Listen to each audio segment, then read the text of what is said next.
It's all coming out. LinkedIn billionaire Reid Hoffman's name appears 2,600 times in the new Jeffrey Epstein file. Elon Musk was right. He says, yup.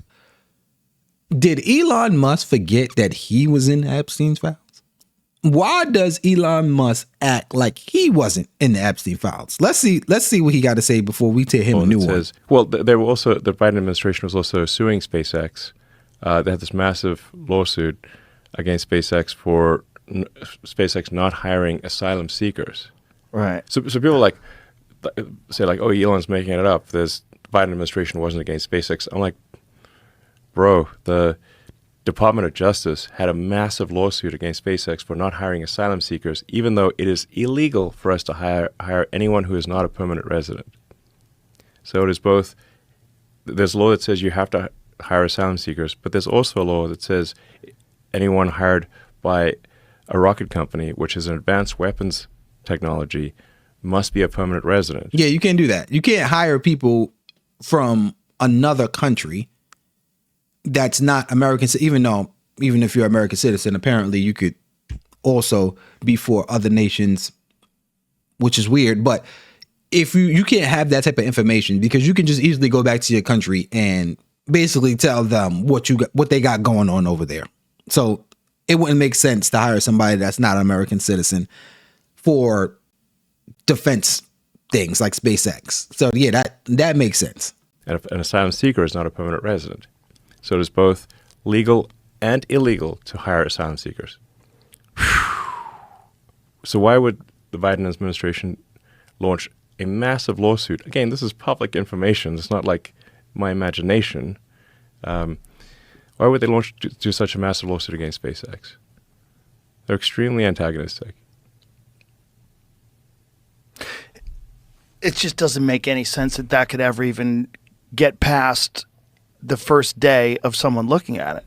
If it's both illegal and you're trying to enforce it, like you can't enforce it. Yes. This is an advanced weapons company. This is crazy. Correct. Yes. It should be like this, this out. There's like international traffic and arms regulations is a law that is there to ensure that if only permanent residents of the United States can work at advanced weapons companies. Rockets are advanced weapons. So the same is true of if it's like nuclear or, something like. Do y'all think they was trying to get spies in there?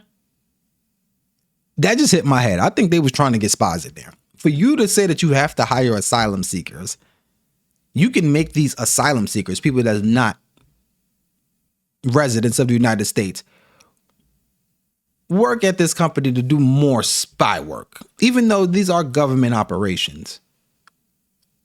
But they want to make sure things is running the way they want to make it run. Because I have no idea why you would want to hire asylum seekers.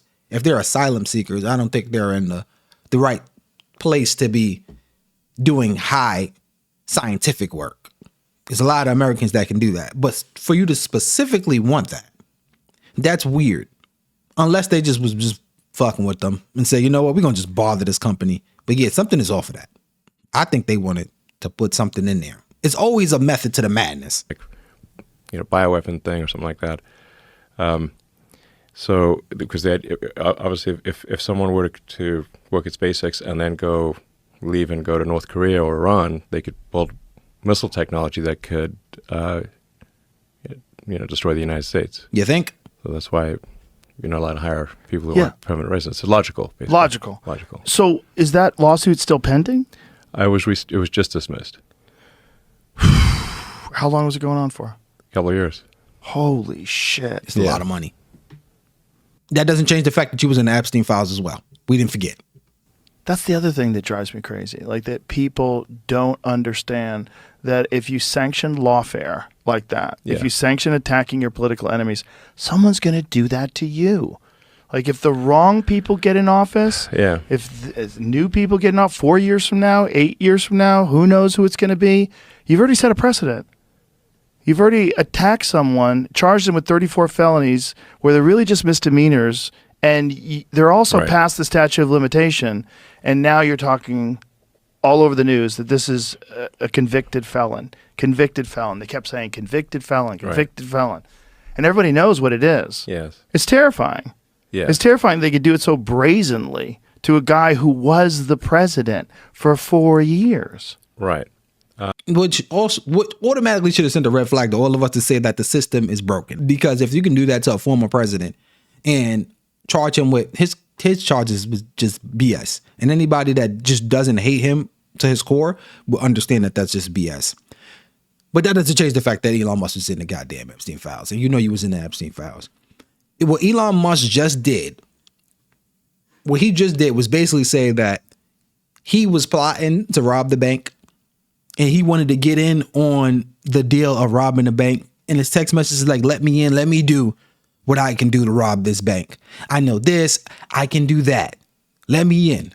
And the people was like, all right, we probably gonna let you in so you can get some money. He's like, yeah, I need that money. Let's do it. And then it turns out there's like, man, like the car is full. We can't bring you. And then Elon Musk goes and says, then those guys get caught robbing the bank. And then the news comes out like, oh, people are out here robbing banks. And Elon Musk was like, yup, look at these guys robbing banks. As if he didn't want to be the goddamn bank robber himself.